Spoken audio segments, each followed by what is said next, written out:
Akár az oktatás területén,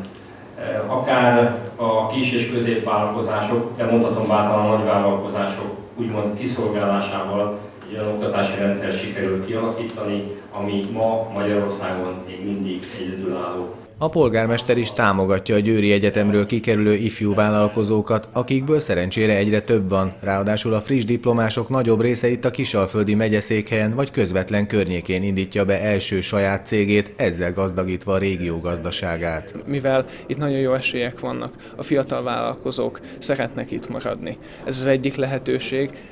hiszen Győr, illetve ipari vonzáskörnyezete nagyon jó lehetőségeket biztosít, a másik lehetőség pedig a határon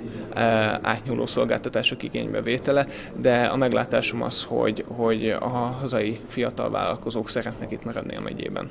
Ezek a fiatal üzletemberek nem lehetnének olyan sikeresek, ha nem éppen a Széchenyin szerezték volna diplomájukat, az egyetem pedig mindent megtesz azért, hogy hatékonyan segítse a tőlük kikerülő, sokra érdemes 20 éveseket. Most a jármű az, ami a központban áll,